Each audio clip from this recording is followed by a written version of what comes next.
पूर्व राज्य मंत्री श्री शरद जैन साहेब, अखिलेश जैन सीए साहेब अभिनंदन के लिए आमंत्रित हैं। कैलाश चंद जी साहेब हमारे बीच उपस्थित है, सतीश जी वर्धमान, और साथ ही मनोज जैन चावल वालों को निमंत्रित कर रहा हूं। दीपक चौधरी जी आप आमंत्रित हैं। तालियां बजाइए। आशीष जी, लालू भैया और राय सेठ चंद्र कुमार जी, जोरदार तालियों के साथ अभिनंदन हो, कोई हाथ ना बंधे रहे, ऐसा जोरदार अभिनंदन और स्वागत आज होना चाहिए। लगे कि धर्म के शीर्ष पर बैठे हुए मुनिवर श्री प्रमाण सागर जी महाराज श्री की धर्म सभा में आज अभिनंदन और स्वागत हो रहा है। राजनीति के शीर्ष पर बैठे हुए शिखर पुरुष परम सम्मानीय श्री जेपी नड्डा जी साहेब का, सम्मानीय मुख्यमंत्री श्री मोहन यादव जी साहेब का अभिनंदन और स्वागत हम सारे लोग कर रहे हैं। जरा तालियां कमजोर हो गई, आपकी तालियां जोरदार इस परिसर में बजनी चाहिए। अमित भाई राकेश सिंह जी का, हाँ, उप मुख्यमंत्री राजेंद्र शुक्ल जी हम सबके बीच में उपस्थित हैं, उनका अभिनंदन और स्वागत हम सारे लोग कर रहे हैं। वहीं पीडब्ल्यूडी मिनिस्टर राकेश सिंह जी साहेब हम सबके बीच में हैं, उनके स्वागत और अभिनंदन से हम सारे लोग जोड़ेंगे। तालियां बार बार बजती रहे, जोरदार तालियों के लिए मेरा आप सबसे निवेदन होगा। आज ये मंच गरिमावान है, आज ये मन गौरवान्वित हो रहा है, हम सभी का अभिनंदन कर रहे हैं। चूंकि समय सीमित है, हमें सभी विशिष्ट जनों का अभिनंदन और स्वागत करना था और जैसा निर्देश मुझे मिला हुआ है,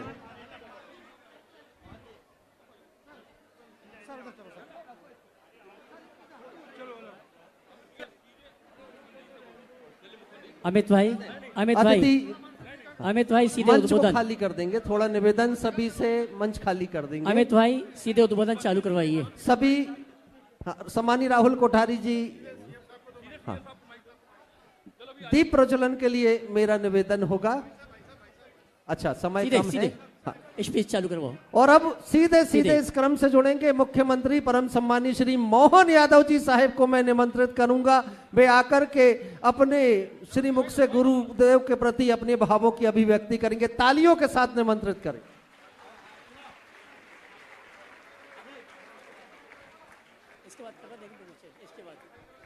देखिए, उससे पहले एक महत्वपूर्ण विमोचन आज यहां पर होने जा रहा है। दो पुस्तकें जो आज विमोचित होने जा रही हैं। एक पुस्तक जिसका नाम है मन का रीसेट, जो आज तक आप सबको अनुपलब्ध थी, अब प्रकाशित होकर के आप सबके बीच आने जा रही है। और दूसरी पुस्तक है भावना जीवन का जीपीएस। ये दोनों पुस्तकों का विमोचन परम सम्मानीय श्री जेपी नड्डा जी साहेब, केंद्रीय मंत्री महोदय और मुख्यमंत्री महोदय श्री मोहन यादव जी के हस्तकमलों से होगा। साथ ही उप मुख्यमंत्री राजेंद्र शुक्ल जी और पीडब्ल्यूडी मिनिस्टर राकेश सिंह जी, अभिलाष पांडे जी, सारे लोग उपस्थित रहेंगे। अशोक रोहाणी जी, राहुल कोठारी जी भी उपस्थिति दर्ज कराएंगे, जगत बहादुर सिंह अन्नू जी भी। और ये विमोचन हो तो तालियों की गड़गड़ाहट पूरे परिसर में होनी चाहिए। पूज्य मुनिवर श्री प्रमाण सागर जी जो भावना योग के माध्यम से लाखों लोगों के जीवन में स्वस्थ मन और स्वस्थ तन के लिए उन्हें योग से जोड़ चुके हैं। पूज्य मुनिवर जिन्होंने झारखंड सम्मेद शिखर में गुणायतन का एक प्रकल्प हम सबको प्रदान करके एक सांस्कृतिक विरासत प्रदान की है। और शंका समाधान का ये सत्र जिसे देश विदेश में लाखों लोग प्रतिदिन देखा करते हैं, सेवायतन के माध्यम से झारखंड में गिरिडीह जिले में अनेक ग्रामीण लोगों को रोजगार प्रदान किया जा रहा है। अब मैं सम्मानीय श्री मोहन यादव जी मुख्यमंत्री महोदय से निवेदन करूंगा। जय जिनेन्द्र। हम सबका सौभाग्य है परम पूज्य विद्यासागर जी महाराज साहब की परंपरा से एक अद्भुत समय का संचरण। अभी एक तरह से हम मान के चलते हैं कि प्रमाण सागर जी महाराज साहब के चरणों में प्रणाम करता हूँ, अभिनंदन करता हूँ। सभी संत वृंद, सभी हमारी माताएं जिनका आशीर्वाद हमको मिल रहा है, और सब आपके शरीर में विद्यमान परमात्मा की वो दिव्य आत्मा और हमारे अध्यक्ष जी, सबको प्रणाम करता हूँ, सबका अभिनंदन करता हूँ। कई जन्मों के पुण्य के बाद मनुष्य जन्म होता है और मनुष्य जन्म के परमात्मा की कई जन्मों की पुराने पुण्यों के बलबूते पर संत का सानिध्य मिलता है, आशीर्वाद मिलता है। नाना प्रकार के आकर्षणों के बीच सृष्टि की ये विविधता और दुनिया के 200 से ज्यादा देश, लेकिन परमात्मा की कृपा है हम भारत में जन्मे और आपका आशीर्वाद पा रहे हैं। जियो और जीने दो की भावना के बलबूते पर प्राणी मात्र से तो छोड़ो, हम तो सृष्टि मात्र से भी अपनी वो संबंध जोड़ते हैं जो आधुनिक साइंस की दृष्टि से अब जगदीश चंद्र बसु से लेकर तमाम वैज्ञानिक अपने अलग अलग प्रकार के वर्तमान साइंस की दृष्टि से ये सिद्ध करते हैं कि जो मुझ में है वो तुझ में है, जो हम सब में है वो परमात्मा में है। हम सब उस भवसागर के अथक एक अंथक चलने वाली एक सिलसिले की कड़ी मात्र है। ऐसे में प्रमाण सागर जी महाराज यहाँ विद्यमान है। आज जैसे जानकारी आई, माननीय हमारे बीच भारत सरकार के यशस्वी स्वास्थ्य मंत्री भी और माननीय नरेंद्र मोदी जी के सबसे चहेते मंत्री हमारे बीच माननीय नड्डा जी मौजूद है। सच में हमारे 12 अध्यक्ष बने, उस 12 अध्यक्षों में मैं तो कुंभ की नगरी उज्जैन से आता हूं, तो सच में आपने कुंभ स्नान कर लिया। आपके समय विश्व की सबसे बड़ी पार्टी कोई बनी है तो हमारी पार्टी बनी है, हमारे लिए सौभाग्य की बात है। और दुनिया के सारे उथल पुथल भरे वातावरण में यशस्वी प्रधानमंत्री के नेतृत्व में कोविड जैसी कठिन बीमारी में भी जब जिंदगी के लाले पड़ रहे थे, कल क्या होगा मालूम नहीं, रेल बंद, वायुयान बंद, साढ़े सड़कों पे वाहन साधन बंद, लेकिन ये मैं आज तक नहीं समझ में आया, आकाशवाणी के गाने भी बंद हो गए, दूरदर्शन भी बंद हो गया, चारों तरफ डरावना वातावरण। लेकिन उस समय हमारे भगवान की कृपा से, परमात्मा की कृपा से, अंदर की अंतर्मन की ताकत के भरोसे पुनः सृष्टि का संचरण परमपिता परमेश्वर की कामना से हुआ और मोदी जी के नेतृत्व में देश ने दुनिया के सामने बताया जियो और जीने दो का भाव, जिसके आधार पर माननीय स्वास्थ्य मंत्री जी के नेतृत्व में अपने देश के लोगों को भी दवाई मिली और दुनिया के 40 से ज्यादा देशों को भी दवाई देकर उनको भी जीने के लिए हमारे इस भाव को, इस मंत्र को जीवंत मोदी जी के माध्यम से किया। मैं आचार्य विद्यासागर जी महाराज की इस परंपरा के हम साक्षात प्रतिमूर्ति महाराज विराजमान है, तो मैं अपनी ओर से, मध्य प्रदेश सरकार की ओर से प्रमाण सागर जी महाराज और सारे संत वृंद को प्रणाम करता हूं। हमारी महाराज जी सरकार बनने के बाद हमने वो सब प्रयास किया जिनके माध्यम से आपका आशीर्वाद हमको सदैव सकारात्मक काम के लिए मिलता है, हमें उस बात का आनंद है। हम गौशालाओं से लेकर गौ माता की जीवन की रक्षा के साथ साथ प्राकृतिक खेती, सरलता से सबको जीवन में आशीर्वाद के साथ सबकी दो रोटी का प्रबंधन हो, स्वावलंबी देश हो, स्वावलंबी प्रदेश हो, इसलिए लगातार काम कर रहे हैं। और सबसे अच्छी बात, धन संपदा वैभव तो सबके पास है, लेकिन आपके माध्यम से नैतिक शिक्षा का पाठ, मानवता का पाठ अगर नहीं हो तो जीवन अधूरा है। हमारे लिए सौभाग्य की बात है।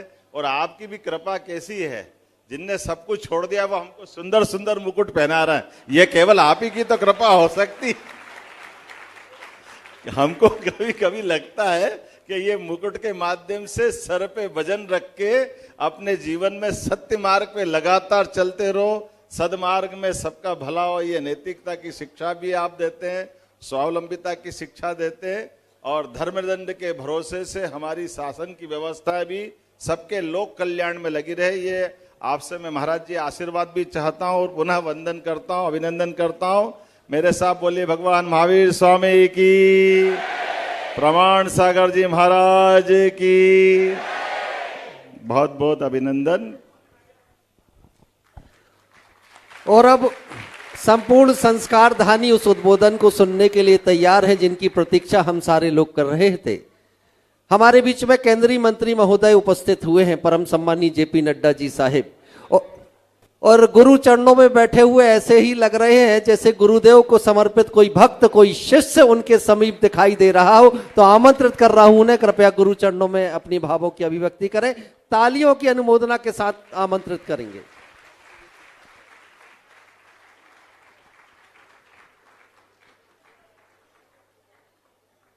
आज के इस कार्यक्रम में हम सबके बीच में उपस्थित हमारे बहुत ही आदरणीय महाराज हमारे प्रमाण सागर जी और हमारे यहाँ उपस्थित मोहन यादव जी, राजेंद्र शुक्ला जी, राकेश सिंह जी, सभी विधायकगण, महापौर और यहाँ उपस्थित भक्तजन, हमारी माताएं, बहनें, हमारे बुजुर्ग और हमारे प्रिय नौजवान साथियों, मेरा यह सौभाग्य है कि मुझे आज इस धार्मिक आयोजन में परम पूजनीय हमारे आचार्य प्रमाण सागर जी का दर्शन करने का सौभाग्य मिला। मैं इसके लिए आयोजकों को अपनी ओर से बहुत बहुत धन्यवाद देता हूं, क्योंकि मेरा जबलपुर आना और आपके दर्शन करना ये मैं धन्य हो गया कि आपके दर्शन मुझे करने का सौभाग्य मिला। ये धार्मिक मंच पर मुझ जैसा व्यक्ति कुछ बोले, ये आचार्य जी के सामने, सूरज के सामने दीपक जलाने की बात है। इसलिए मैं धार्मिक विषयों पर कुछ प्रकाश मोहन यादव जी ने डाला है, लेकिन मैं इतना ही कहूँगा कि हमारा देश, जिसकी सांस्कृतिक विरासत कहीं भी किसी भी देश के सामने अगर कहा जाए तो उसकी तुलना नहीं की जा सकती, वो अतुलनीय है। और उस सांस्कृतिक विरासत के पीछे जो हमारे धरोहर में हमारे ऋषि मुनियों ने जो ज्ञान दिया है, वह ज्ञान मानवता को प्रफुल्लित रखते हुए मंगलमय दृष्टि से आगे बढ़ने का रास्ता है। और आज उसी रास्ते को प्रशस्त कर रहे हैं हमारे बीच में आचार्य हमारे प्रमाण सागर जी। मैं उनका बहुत बहुत धन्यवाद देता हूं और आप सबसे निवेदन ही नहीं, आपको इस बात के लिए प्रेरित भी करता हूं कि जो आशीर्वचन हमें आचार्य जी से मिलेंगे वो हम जीवन में उतारें, समाज को और परिवार को आगे पूरी मजबूती से बढ़ाने में अपना योगदान करें। मैं इन्हीं शब्दों के साथ पुनः आप सबको बहुत बहुत धन्यवाद और हमारे महाराज जी को बहुत बहुत नमन। बोले पूज्यवर आचार्य प्रमाण सागर जी महाराज की। मुनि, मैं तो महाराज जी आचार्य के रूप में देखता हूँ। क्या बात है। हमारे लिए सौभाग्य की बात है। मैं आज के इस अवसर पर पुनः मध्य प्रदेश सरकार की ओर से आज माननीय हमारे केंद्रीय मंत्री हमारे बीच पधारे। इस धर्म सभा में हमको आशीर्वाद के साथ आप साक्षी भी बने। माँ नर्मदा की कृपा जिस स्थान पर है, और आज माँ सरस्वती का दिन है, सच में वसंत पंचमी है। और ऋतुओं में वसंत सबका राजा होता है, और ऋतु वसंत आते ही संसार का रंग अपने रंग में छाता है। भगवान करे होली दिवाली सारे त्योहार हमारे मुनि प्रमाण सागर जी महाराज की कृपा से आनंद से मने। हम एक बार फिर अपने इस जीवन के प्रत्येक क्षण का उपयोग सदुपयोग में करें। और मैं पुनः प्रणाम करते हुए अपनी बात समाप्त करता हूं। मुनि प्रमाण सागर जी महाराज की। और मुनि श्री जी से मेरा निवेदन है, 2 मिनट का आशीर्वचन हम सभी को प्राप्त हो जाए। हम सभी का ये निवेदन पूज्य मुनिवर श्री प्रमाण सागर जी महाराज श्री जी से होगा। माननीय मुख्यमंत्री महोदय, आपने जैन आयोग के गठन का रास्ता भी प्रशस्त किया था, उसके लिए भी धन्यवाद। और आज कीर्ति स्तंभ के निर्माण का शिलान्यास भी सुबह पूज्य मुनि श्री के सानिध्य में हम सभी लोगों ने किया है।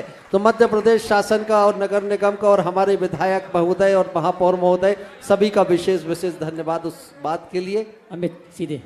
पूज्य मुनिवर, और ये अपनापन हथकरघा से हमारे ब्रह्मचारी भैया जी उपस्थित हैं। आचार्य भगवंत की प्रेरणा से जो हथकरघा संचालित हो रहा है, स्वरोजगार की दिशा में काम करने की प्रेरणा देता हुआ, तो अपनापन हथकरघा की ओर से ये कोटी आपको प्रदान की जा रही, जो हथकरघा से निर्मित है, शुद्ध वस्त्रों से निर्मित है।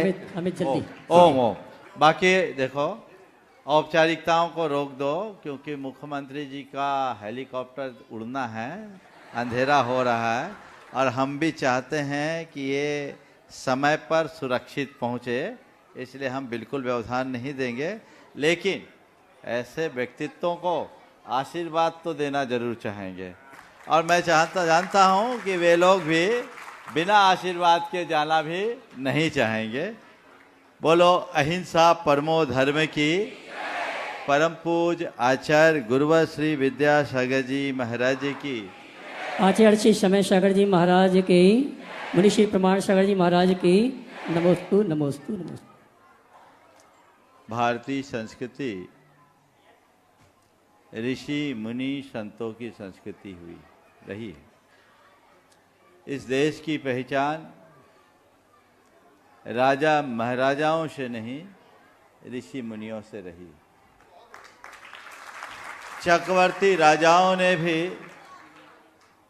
ऋषि मुनि संतों के चरणों में अपना मत्था टेक कर अपने जीवन को कृतार्थ और धन्य किया है। आज ये विभूतियां हम सबके बीच उपस्थित हुई है। मैं मानता हूं ये केवल जनप्रतिनिधि नहीं है, हमारे देश को आगे बढ़ाने वाले नायकों में एक हैं, प्रदेश को आगे बढ़ाने वाले।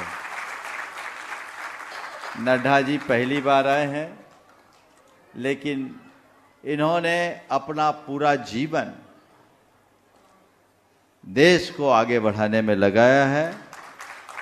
इनके कार्यकाल में भारत और भारतीयता का जो विकास हुआ है, मैं इसे भारत के इतिहास के स्वर्णिम अक्षरों में लिखे जाने वाले युग की तरह देखता हूँ।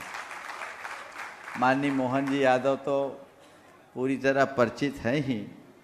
प्रदेश की बागडोर इन्होंने जब से संभाली, और इनने पहला काम किया, गैयों का 20 रुपये से 40 रुपया प्रतिदिन का किया।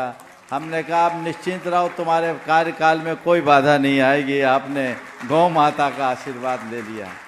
बहुत अच्छा काम कर रहे हैं।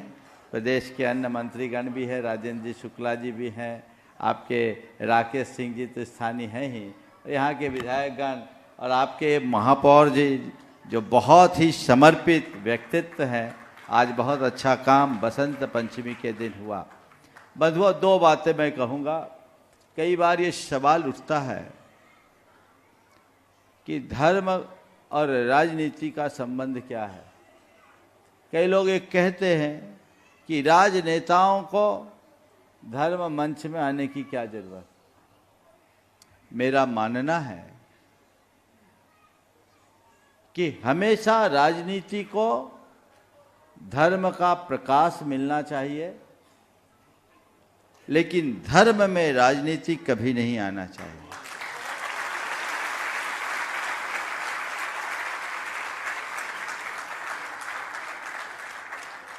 धर्म समाज को अनुशासित करे,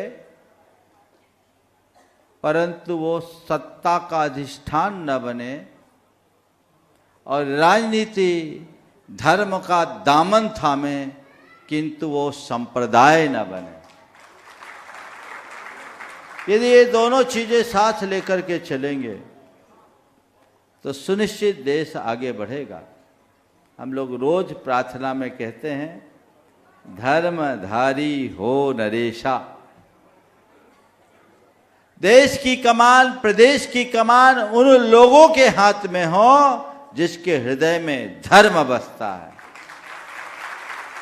ये धर्म कौन है? ये बाहर का धर्म धर्म नहीं है। अंदर जिसके हृदय में अहिंसा के प्रति आस्था है, वो धर्मी है। आज ये देश का बड़ा सौभाग्य है कि हमारे देश के माननीय प्रधानमंत्री नरेंद्र मोदी जी उसी धर्मी व्यक्ति की श्रेणी में आते हैं, और उनके माध्यम से पूरी सरकार ये काम कर रही है।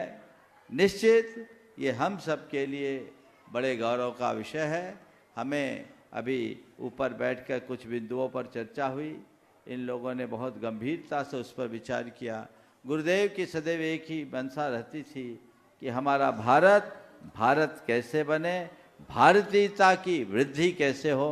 माननीय प्रधानमंत्री जी भी जब कभी गुरु चरणों में आए तो उन्होंने ऐसी ही दिशा उन्हें दी है। हमें उनके आदर्शों को आगे बढ़ा करके आगे चलना चाहिए, क्योंकि इन लोगों के पास बहुत व्यस्तता है। इतने व्यस्तता में भी दर्शन के भाव लेकर यहाँ आए हैं, तो मैं इनको अब बांधता नहीं हूँ, क्योंकि इनको जाना है। आप सब इनका जोरदार करतल अभिनंदन करें और इन्हें जाने दें। बहुत बहुत आशीर्वाद।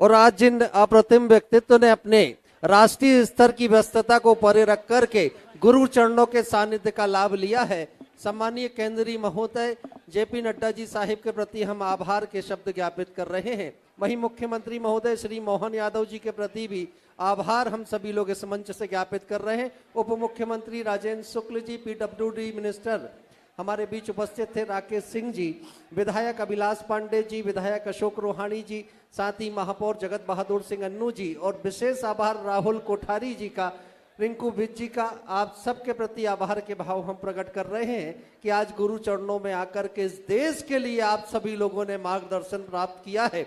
और विशेष रूप से मैं आज पूर्व राज्य मंत्री शरद जैन साहिब, जिन्होंने सतत प्रयास किया कि गुरु चरणों तक ये तारतम्य बन सके और देश की सत्ता गुरु चरणों से संदेश प्राप्त कर सके, तो पूर्व राज्य मंत्री शरद जैन साहिब के लिए भी एक बार तालियां बजे।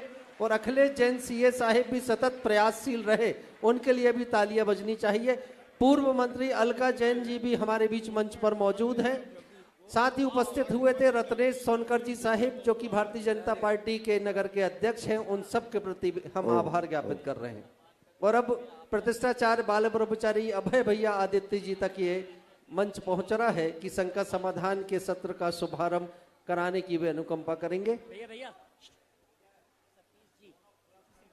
हाँ, चलिए, उससे पहले एक ऐसे व्यक्तित्व को जिसने आज संस्कार धानी जबलपुर का सबसे बड़ा महत्वपूर्ण काम किया। जब बात आई कि दीनदयाल IAS-BT में आचार्य भगवंत विद्यासागर जी महामुनिराज के संयम स्वर्ण महोत्सव की स्मृति में जो कीर्ति स्तंभ बनना था, जो लंबित था, आज जब शिलान्यास हुआ तो शहर का ऐसा कौन सा पुण्यशाली हो जो इस पूरे कीर्ति स्तंभ के निर्माण का पुण्यार्जन करे। तो गुरु चरणों में आकर के आनंद के साथ और उल्लास के साथ जिन्होंने कहा कीर्ति स्तंभ बनेगा तो मैं ही बनाऊंगा, वो व्यक्तित्व है सतीश जी जैन, वर्धमान साड़ी परिवार। जोरदार तालियों के साथ निमंत्रित करेंगे, गुरु चरणों में आकर के श्रीफल समर्पित करेंगे। देखिए, सतीश जी के सम्मान की तालियां कमजोर हैं, तालियां जोरदार बजाना, तालियां बजनी चाहिए अच्छे से। ये काम जो उन्होंने किया है कि नगर के मुख्य चौराहे पर जब वो बने तो उस कीर्ति स्तंभ को पूरा शहर देखे और शहर के बाहर से आने वाले लोग देखे। लेकिन सतीश जी की भावना सबसे बड़ी रही कि इतना दिव्य और भव्य कीर्ति स्तंभ बने जिसे देख करके लोग कहें जबलपुर में देर से जरूर बना, लेकिन बना तो शानदार बना, बना तो भव्य बना। और मुनिवर श्री प्रमाण सागर जी ने तो कह ही दिया है कि अभी भारतवर्ष के आखिरी कीर्ति स्तंभ में है, लेकिन बड़ा दिव्य और भव्य होगा। हो गया। अनूप जी ने श्रीफल चढ़ा दिया। मैं अनूप जी को आमंत्रित करूंगा, हमारे जैन समाज के गौरव व्याय श्रीफल चढ़ा के गुरुवर का आशीर्वाद प्राप्त करें। और हमारी मंडला नगर के गौरव ब्रह्मचारी राकेश भैया जी उपस्थित हैं, मैं सम्मान से आमंत्रित करूंगा श्रीफल चढ़ा के। श्रीमान अनूप जी और उनकी धर्मपत्नी, उनको आमंत्रित करूंगा, वे आए श्रीफल चढ़ा के गुरुवर का आशीर्वाद प्राप्त करें। आदरणीय राकेश भैया जी आए श्रीफल चढ़ा के गुरुवर का आशीर्वाद प्राप्त करें। आइए चलते हैं हम और आप।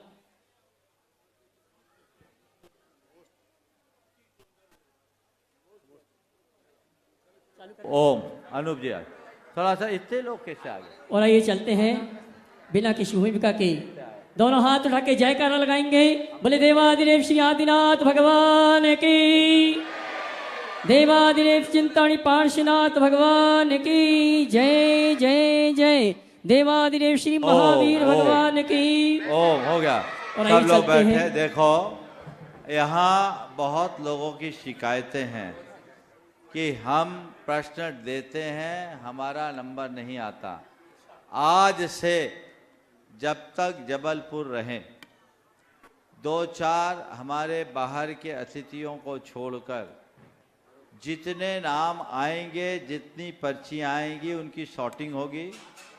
शॉर्टिंग में जो छट जाएंगे वो यहाँ एक डब्बे में रख लिए जाएंगे। कोई लिस्ट नहीं बनेगी, जिसकी पर्ची निकल गई उसकी लॉटरी खुल गई। तो आज से ही ऐसे। और महिला मंडलों में, महिला मंडल में भी जितनी महिला मंडल आ जाए, जो महिला मंडल का निकल जाए वो अलग डब्बा रहेगा, ठीक है ना। महिला मंडलों का भी आएगा, उनका रिजर्वेशन रहेगा। लेकिन ये व्यवस्थाएं आज से ही चालू कर दीजिए, ठीक है। आज संगम कॉलोनी का तो हक बनता है। चलिए और आइए चलते हैं। चलिए। ओ आज संगम कॉलोनी की महिला मंडल का आज हक बनता है। चलिए पूरा शुरू करो। आइए ओ आप आज कुल 40 मिनट का सेशन सत्र रह गया, जल्दी आओ। 25 मिनट रह गया है, तो बस आज सीमित ही रहेगा। बाकी लोगों को कल 32 मिनट, ठीक है। और चलते हैं महाकौशल संस्कारधारी संगम कॉलोनी के इस परिसर से सायंकालीन टीवी चैनल का बहुचर्चित विश्व विख्यात शंका समाधान के कार्यक्रम में हम और आप अपनी शंकाओं का समाधान प्राप्त करें। उसके पूर्व Paras channel, Janvani channel, Adinath channel और प्रमाणिक के माध्यम से जिस कार्यक्रम को घर में बैठ के देखो सुन रहे हैं उन सभी का और यहाँ पर उपस्थित समस्त श्रावक श्राविकाओं का संगम कॉलोनी पंचायत सभा सकल दिगंबर जैन समाज हार्दिक अभिनंदन स्वागत करता है। आइए चलते हैं परम पूज मुनिवर के श्री चरण नमन करते आशीर्वाद प्राप्त करेंगे और निवेदन करेंगे। शंका समाधान के कार्यक्रम के लिए दोनों हाथ जोड़ लें, मेरे साथ दोहराएंगे, बोलेंगे हे मुनिवर। आवाज कम आ रही है, हे मुनिवर नमोस्तु नमोस्तु नमोस्तु। और आइए गुरुवर के आशीर्वाद से हम चलते हैं परम पूज मुनिवर संधान सागर जी महाराज से निवेदन करेंगे। शंका समाधान के कार्यक्रम के लिए दोनों हाथ उठा के जयकारा लगाएंगे। बोले परम पूज मनीषी श्री 160 प्रमाण सागर जी महाराज की। बोले परम पूज मनीषी संधान सागर जी महाराज की। नमोस्तु गुरुवर, नमोस्तु नमोस्तु। जहाँ अद्भुत संगम होता है वही संगम कॉलोनी कहलाती है। और आज संगम कॉलोनी के इस जिनालय में अपन यहाँ भव्य गुरु चरणों में नमोस्तु पूर्वक आज का यह संकट समाधान का सत्र प्रारंभ करते हैं। और प्रथम प्रश्न के लिए यहाँ की महिला मंडल जिनका रिजर्वेशन है, ऐसी संगम कॉलोनी महिला मंडल एक साथ खड़ी हो जाए। एक प्रश्न गुरु चरणों में करेंगे। और आज अपने बीच में अनूप जी जैन IRS सपत्नी के यहाँ पर उपस्थित है, सपरिवार, वे अपने परिवार के साथ में एक प्रश्न करेंगे।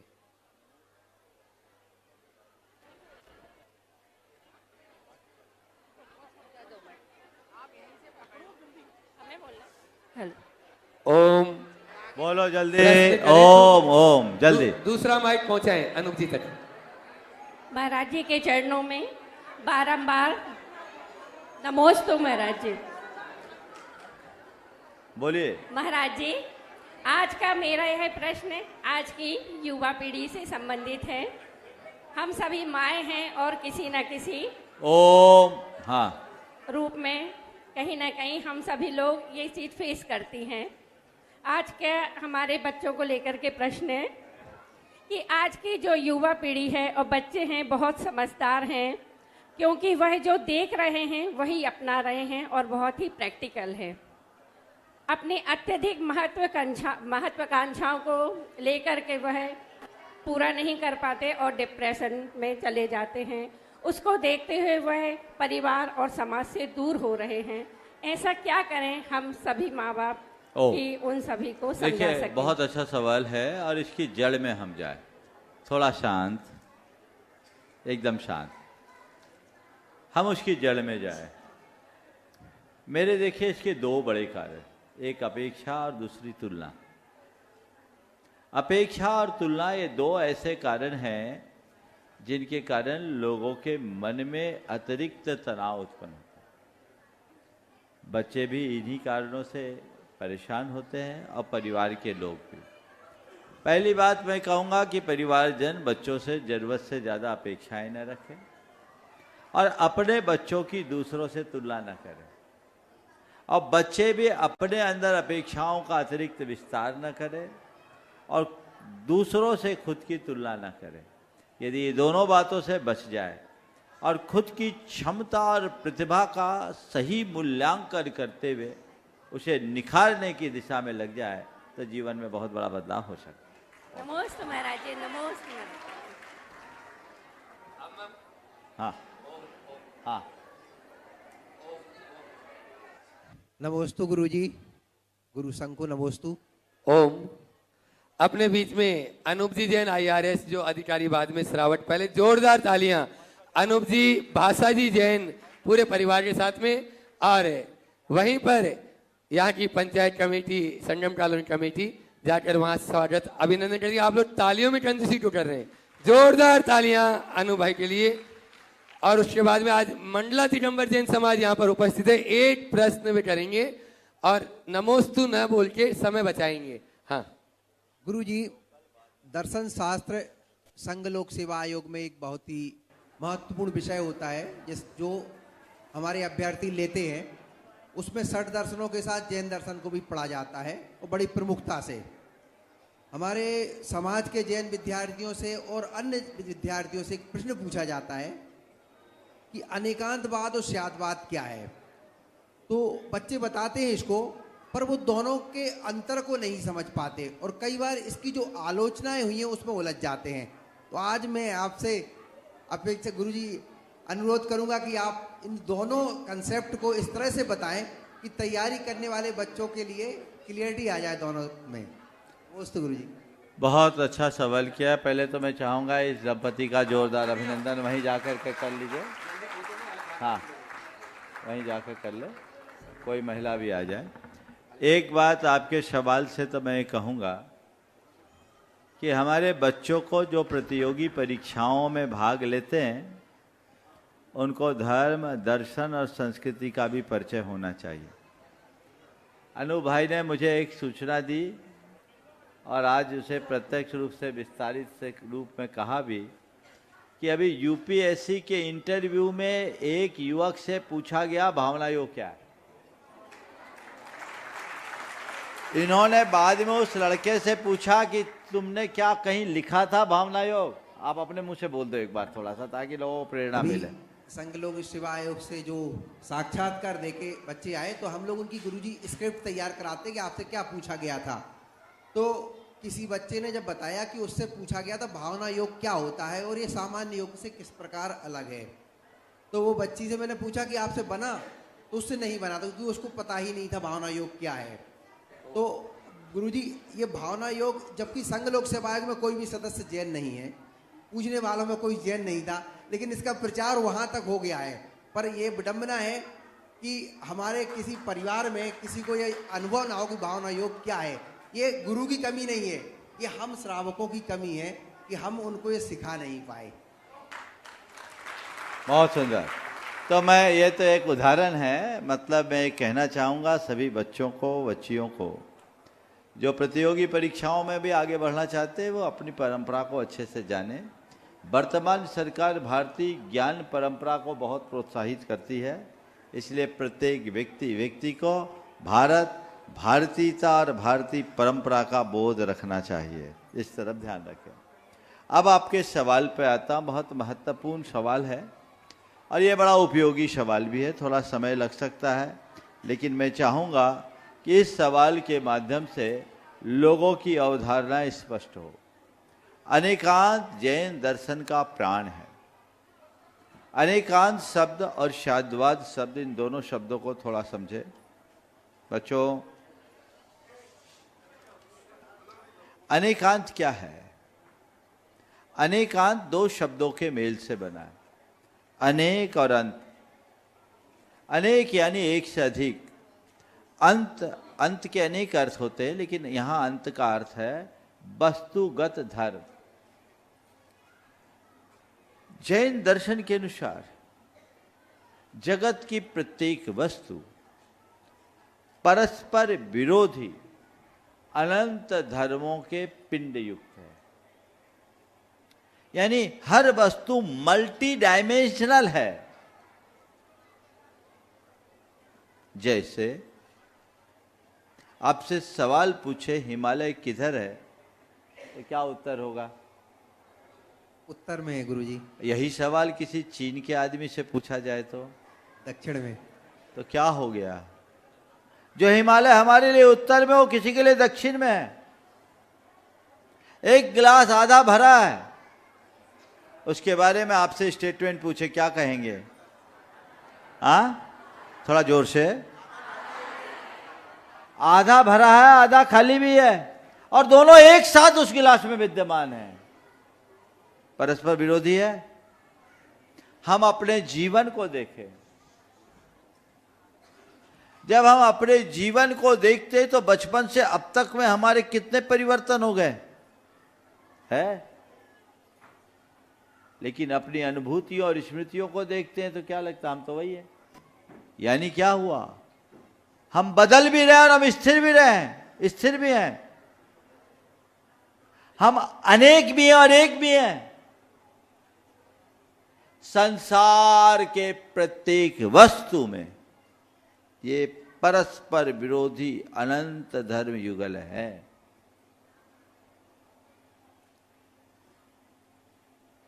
उसे जानने के लिए एक व्यापक दृष्टि चाहिए, और इसी दृष्टि का नाम है अनेकांत दृष्टि। एक पंक्ति में अनेकांत दृष्टि का अर्थ अगर हम करें तो यूं किया जा सकता है, परस्पर विरुद्ध अनंत धर्म युक्त वस्तु का समग्र बोध कराने वाली दृष्टि। परस्पर विरुद्ध अनंत धर्मात्मक वस्तु का समग्र बोध कराने वाली दृष्टि, इसका नाम अनेकांत है। जब हम आधे भरे ग्लास को देखते हैं, हम जान तो रहे कि ग्लास आधा भरा आधा खाली, जानने में सब आ रहा है, लेकिन उस ग्लास के बारे में हमें बताना है तो कैसे बताएंगे? उसे बताने के लिए हमें अपने कथन में क्रम रखना पड़ता है, और जब कथन का क्रम आता है तो हम किसी एक को मुख्य बना देते हैं, एक को गौण कर देते हैं। जो हमारे मुख से उच्चारित होता है वो मुख्य हो जाता है, और जो अनुच्चारित होता है वो गौण हो जाता है। उसके लिए हमें कथन का क्रम रखना पड़ता है।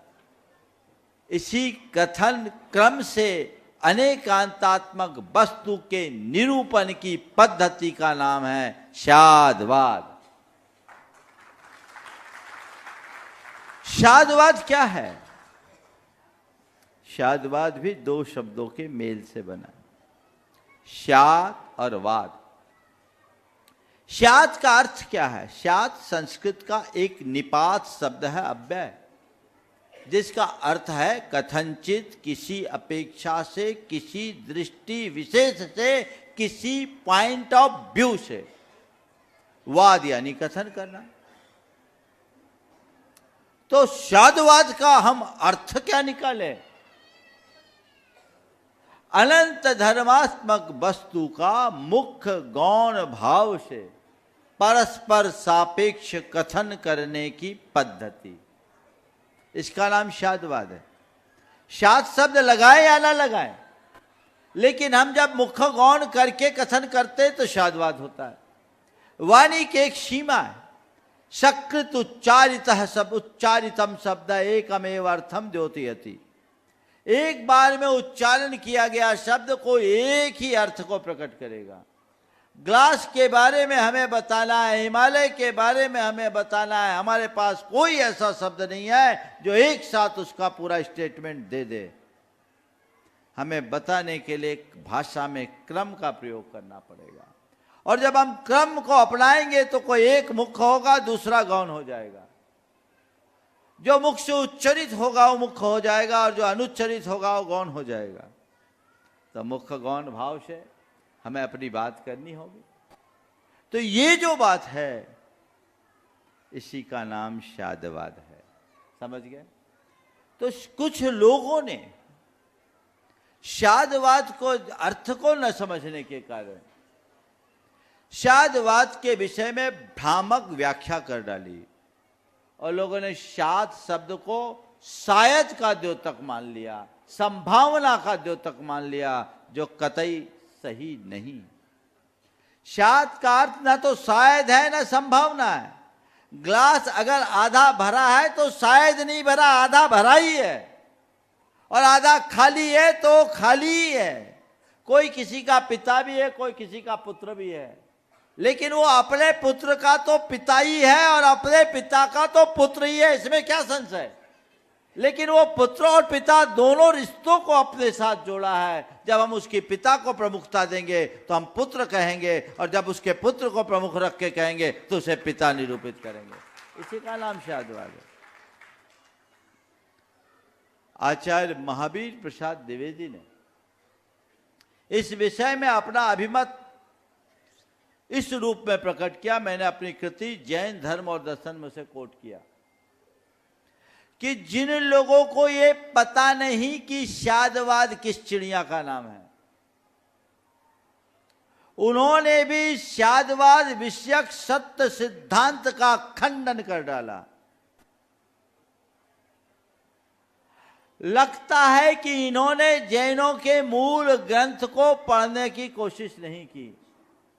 यदि इनने जैनों के मूल ग्रंथ को पढ़ा होता तो ये कृत्य कभी नहीं होता। उन्होंने आगे लिखा कि शंकराचार्य जैसे ने इसका खंडन किया। उन्होंने कहा, यद्यपि मैं इस अतीव महर्षि को बड़ी श्रद्धा के साथ देखता हूं, पर शादवाद विषय के सत्य सिद्धांत के खंडन को मैं कतई उचित नहीं समझूंगा। आप पढ़िए। इस विषय में जैन जगत के एक मूर्धन्य मनीषी विद्वान हुए हैं प्रोफेसर महेंद्र कुमार न्यायाचार्य। उनकी एक कृति है जैन दर्शन, जिन्होंने शादवाद को पूरे जगत में स्थापित किया। आदि शंकराचार्य से लेकर राहुल सांकृत्यायन तक के अभिमत का उन्होंने समीक्षात्मक निरसन किया और शादवाद को स्थापित किया। तो हम शादवाद को इस अर्थ में समझे, मैं समझता हूं अधिक विस्तार की आवश्यकता नहीं होगी।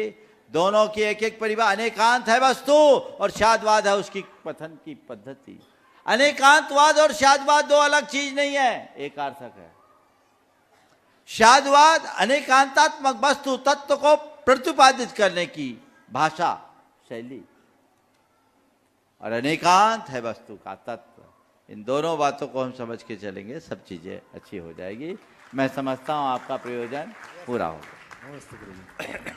आज अपने बीच में मंडला दिगंबर जैन समाज यहाँ पर उपस्थित है। ब्रह्मचारी राकेश भैया जी और आप सबके चहेते और इस सिद्ध चक्र महामंडल विधान के प्रतिष्ठाचार्य हमारे साथ में जो रहते हैं बाल ब्रह्मचारी अभय भैया जी के नेतृत्व में यहाँ मंडला दिगंबर जैन समाज, एक बार जोरदार ताली बजा दीजिए। और वे अपना प्रश्न गुरु चरणों में कर रहे हैं। उसके बाद में आज जिनका नाम पर्ची में पहले सबसे पहला आया है वो है अर्चना आशीष जैन, संगम कॉलोनी। परम पूज्य भावना योग प्रवर्तक मुनि श्री के श्री चरणों में सत्सत नमोस्तु निवेदित करते हुए ओम ओम। पूज्य मुनि श्री संदान सागर जी महाराज जी के चरणों में नमोस्तु, हारिका माता जी के चरणों में बंदामी और समच्छुल्लक जी के चरणों में इक्षामी करते हुए, पूज्य मुनि श्री एक छोटी सी शंका है। आज बसंत पंचमी, ओम ओम। आज बसंत पंचमी सभी जैनेतर परिवार में अच्छे से मनाई जाती है। जैन आगम में, जैन दर्शन में इसका कुछ महत्व है क्या? इस पर आपका हम सभी को मार्गदर्शन चाहिए। देखिए, जैन परंपरा में सरस्वती की उपासना तो है पर अलग से पूजा नहीं। हम तो रोज देव शास्त्र गुरु की पूजा करते हैं, हम जिनवानी को ही सरस्वती मानते हैं। इसलिए अलग से बसंत पंचमी के दिन और कोई उपासना आराधना का कोई ऐसा विधान नहीं।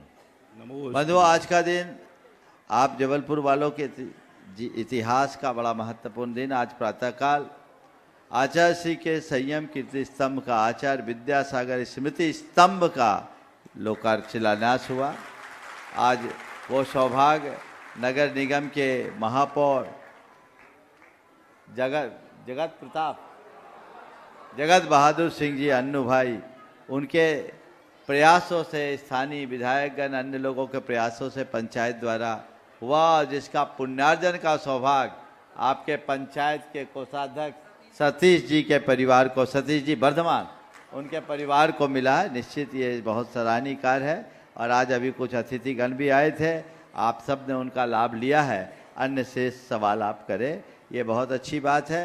और आने वाले 25 तारीख को भावना योग का बृहद आयोजन आप सबके ज्ञान में है, आप उससे सभी लाभान्वित होंगे और आगे बढ़ेंगे। हाँ, नमोस्तु भगवान। अर्चना आशीष जैन अपना प्रश्न कर रही हैं और देशना जैन संगम कॉलोनी अपना प्रश्न करें। भगवान, निकांचित अंग में आया है, धर्म करते हुए संसार, शरीर और भोगों की इच्छा ना करें। लेकिन हम सारा दिन, हमारा थोड़ा सा भी कार्य रहता है तो हम कहते हैं हे भगवान पूरा हो जाए। हम मानते हैं कि भगवान कुछ नहीं करते, लेकिन मन में एक श्रद्धा रहती है कि उनके कहने से हमारा कार्य पूरा हो जाएगा। तो क्या हम पाप का आश्रय करते हैं? देखिए, संसार, शरीर और भोगों की वांछा से साधारण सराग सम्यक दृष्टि पूर्णतः मुक्त नहीं होता। एक सम्यक दृष्टि अपनी बेटे का विवाह चाहेगा कि नहीं चाहेगा? बोलो। एक सम्यक दृष्टि अपने वंश की वृद्धि चाहेगा कि नहीं चाहेगा? चाहेगा। एक सम्यक दृष्टि धन धान की समृद्धि चाहेगा कि नहीं चाहेगा? उसके लिए व्यापार धंधा करेगा कि नहीं करेगा? तो ये तो करेगा, लेकिन उसे उपादेय नहीं मानेगा, उन्हें हे मानेगा। बस ये सोच रखो। निष्कांक्षित पने का प्रारंभिक अर्थ यही। देशना जैन संगम कॉलोनी में अपना प्रश्न करें और उसके बाद में बाल ब्रह्मचारी दिनेश भैया जी अधिष्ठाता वर्णी दिगंबर जैन गुरुकुल जबलपुर, वे अपना प्रश्न, अपनी बात गुरु चरणों में करेंगे। नमोस्तु महाराज जी।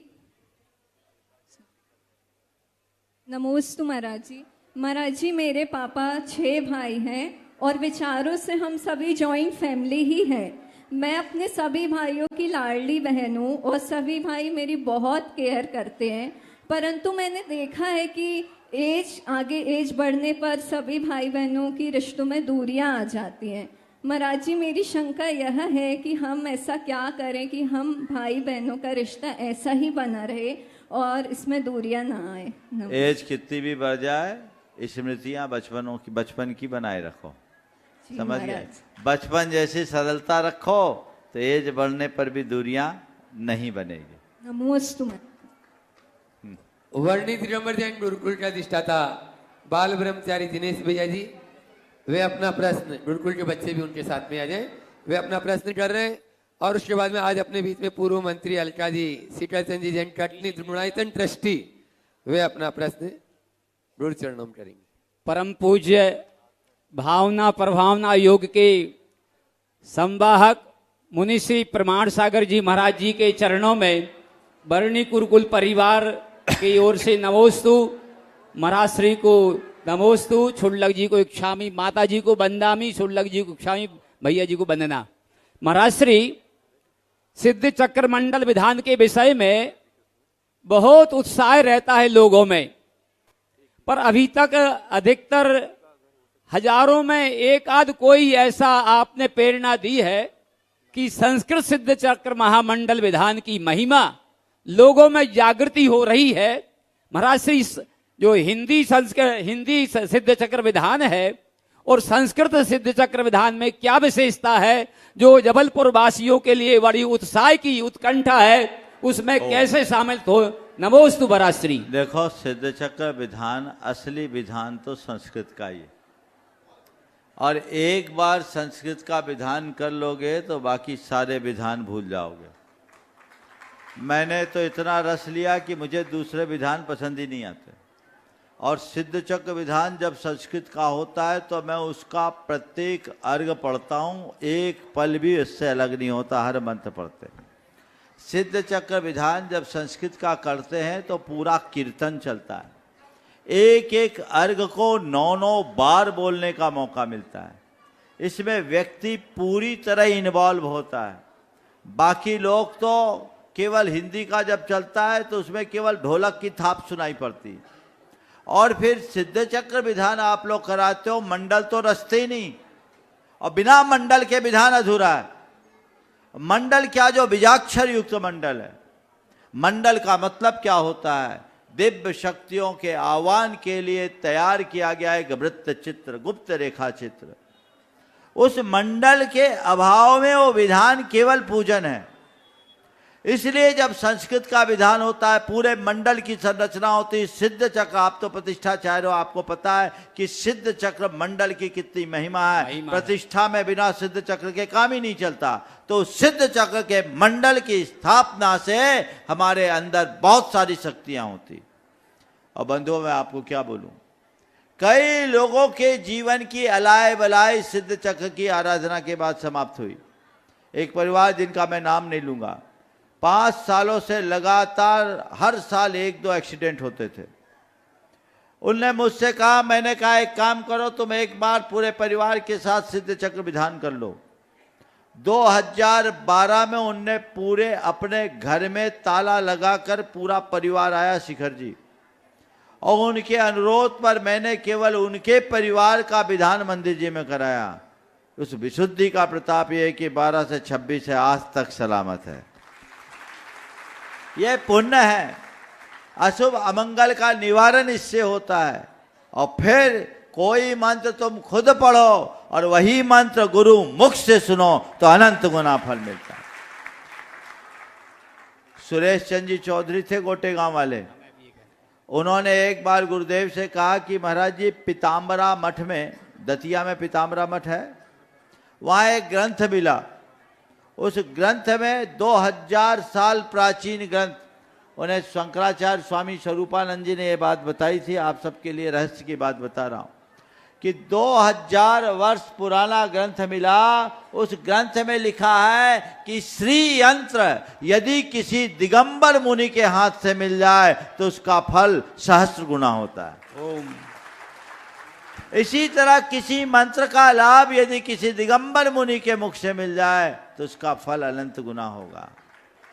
इसलिए सिद्ध चक्र विधान यहां हो रहा है। मंडल तो पूरे हो गए, व्यवस्थाएं फुल। बस आप लोगों के लिए ये निवेदन, व्यवस्था इनने बना ली है कि आम लोग जो जोड़े के साथ बैठ सके, उनकी सुविधा है। कोई घर बचना नहीं चाहिए। पूरे पंडाल में एक भी दर्शक ना हो, केवल पुजारी हो, ऐसा प्रयास होना चाहिए। आप लोग उससे वंचित ना हो, लाभान्वित हो और शीघ्रता करें। महाराज श्री, हल्का सी 1 मिनट। महाराज श्री, हमारे जीवन में भी एक ऐसी घटना घटी कि पंडित जी के पास, पन्नालाल जी के पास सतना के लोग पहुंचे कि पंडित ने अपने नाथूलाल जी शास्त्री ने वहां पर जाकर निवेदन किया इन लोगों ने, सतना वालों ने, कि हमारे यहाँ की जो प्रतिमा है वो पृथ्वी में समा जाती है। ऐसा स्वप्न आता है हर व्यक्ति को, वहां 4-5 व्यक्ति को। सतना का ये दृष्टांत है। और उन्होंने कहा है कि यदि संस्कृत सिद्ध चक्र मंडल विधान कराया जाए तो वो स्वप्न निर्विवाद हो जाएगा। तो उस समय ये हुआ कि हम पहली बार सतना में सिद्ध चक्र मंडल विधान कराने गए और व्यवहारी में जो विचार निकल रहे वो सतना की प्रतिमा थी शांतिनाथ भगवान की। तो ऐसा अतिशय भी हमने देखा है संस्कृत सिद्ध। नमोस्तु महाराज श्री कृष्ण जी जैन कटनी गुणायतन ट्रस्टी पूर्व मंत्री, वे अपना प्रश्न गुरु चरणों में शीघ्रता माइक वहां तक पहुंचाएं। डॉक्टर पीसी जैन महामंत्री और सभी सदस्य संगम कॉलोनी, यहाँ की पूरी कमेटी तैयार रहे। बोलिए अलका जी। प्रातः स्मरणीय परम पूज्य प्रमाण सागर जी महाराज के चरणों में बारंबार नमस्कार। मुनि संघ को इच्छामी और माता जी संघ को वंदनामी। महाराज जी, बहुत गूढ़ प्रश्न है और बार बार मन में आया कि आपसे क्वेश्चन करें। भोपाल गए, रात्रि होने के कारण आपसे नहीं मिल पाए। मैं सुबह जब घूमने निकलती हूँ तो एक अपने 2400 भगवान के पूरा वो सुनती हूँ। उसमें एक प्रसंग आता है कि हमारे 19वें तीर्थंकर मल्लीनाथ भगवान महिला थे और उन्होंने बहुत तप करने के बाद उनको 6 दिन में मोक्ष प्राप्त हो गया था और तीर्थंकर बन गए थे। ओ। क्या यह सत्य है कि ये जो है कथन दिगंबर परंपरा के अनुकूल नहीं। और जिस परंपरा में मल्लीनाथ भगवान को महिला बोलते हैं उनकी प्रतिमा भी पुरुष रूप में बनती है, समझ गए? दिगंबर परंपरा के अनुसार मल्लीनाथ से मल्लीबाई नहीं, समझ गए? और वो बाल ब्रह्मचारी थे। ऐसा ही पढ़ा था, इसलिए कई बार इच्छा हुई कि बस इसलिए अपने उत्तर पुराण को सभी को पढ़ना चाहिए। बहुत बहुत। हाँ सतीश जी, यहाँ की कमेटी महामंत्री पीसी जैन साहब के डॉक्टर पीसी जैन साहब के साथ में हाँ कमेटी सभी सदस्य एक साथ आ जाए, सारे सदस्य एक साथ खड़े हो जाए। जल्दी आखिरी सवाल है, बोलिए। पूज्य गुरुदेव के चरणों में नमन, तुलक जी को थामी और माता जी को बंदामी। आज हम लोगों का बहुत ही पुण्य प्रबल है कि आपके मंगल आशीर्वाद से हम लोगों को इतने लोगों का सानिध्य मिला जो कभी संभव नहीं था। तो इसलिए हमारी संगम कॉलोनी आज बहुत धन्यवाद हो रही, और ये सब गुरु जी का प्रताप है। गुरु जी यहाँ के चरण पड़े और देखिए कि केंद्रीय मंत्री और मुख्यमंत्री भी यहाँ आए। नमस्ते महाराज जी, मेरा एक छोटा सा प्रश्न है कि जब समुद्रण से एक स्थान से दूसरी तरफ स्थान को तीर्थंकर जाते हैं तो वो 20,000 हाथ ऊपर चलते हैं, तो जो त्रियंच हैं और मनुष्य हैं वो क्या उनके साथ में 20,000 ओ चलते हैं? देखो, भगवान का विहार ऊपर नहीं होता, भगवान का विहार धरती से एक हाथ ऊपर होता है, समझ गए जी। बस आज के सत्र को यहीं पर विराम। बोलिए परम पूज्य आचार्य गुरुवर श्री विद्यासागर जी महाराज जी की। कल